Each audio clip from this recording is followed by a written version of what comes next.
Hey traders, what is going on? Welcome back to another video. I know it's been a while.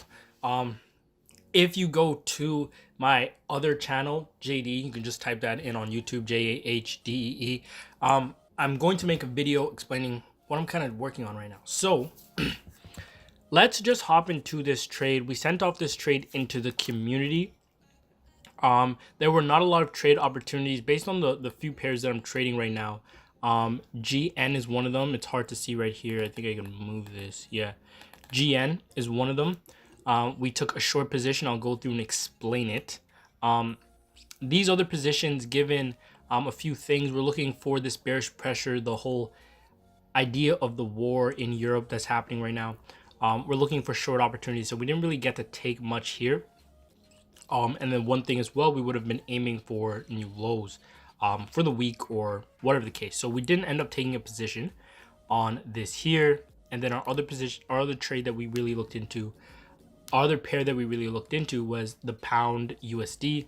And this one did give us a setup opportunity. We did not take it, we missed it. And that's life sometimes, okay? So let me just go through and add the actual trade that we took here.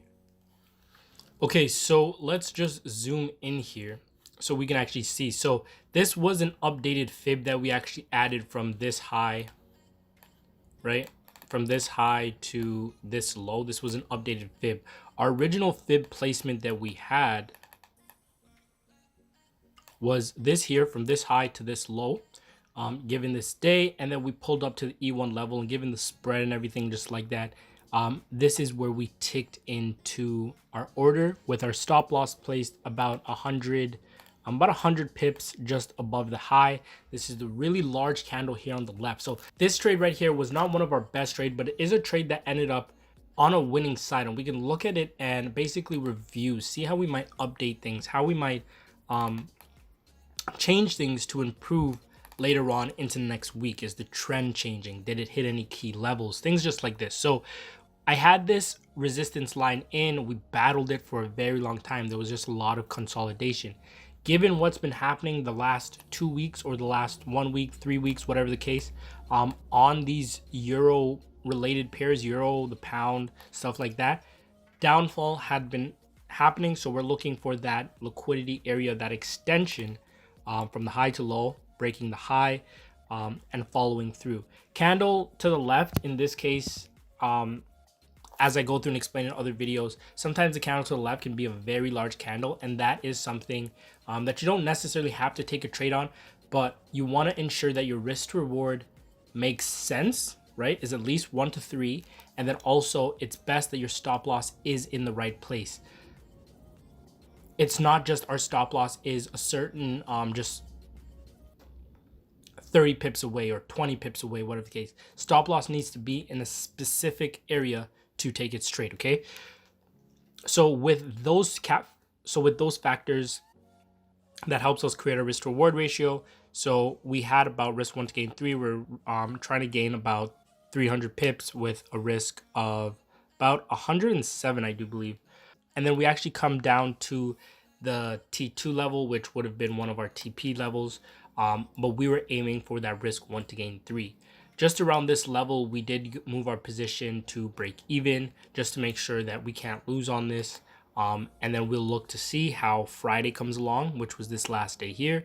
We got some higher highs, still looking for downfall to come in, or at least come back to this resistance and actually see how price reacts to that there.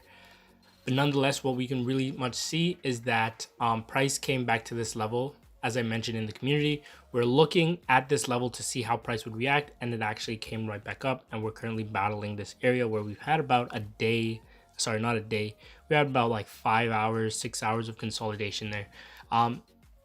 And this would be another liquidity area. If I can just zoom in and show you guys this.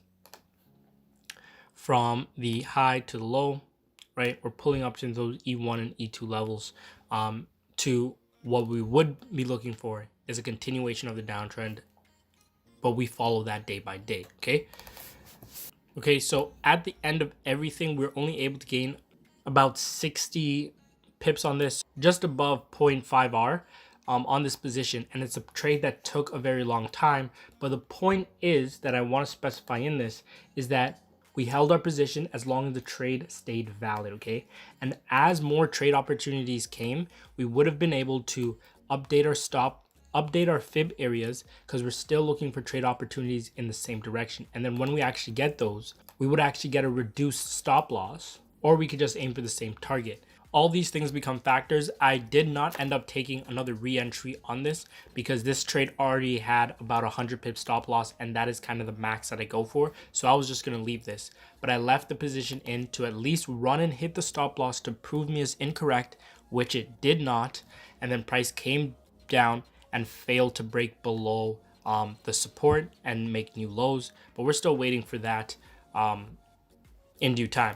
But that's all I want to say for this video, guys. I'm going to be working on dropping more content. I do really apologize for letting up, but we're going to get straight back to it.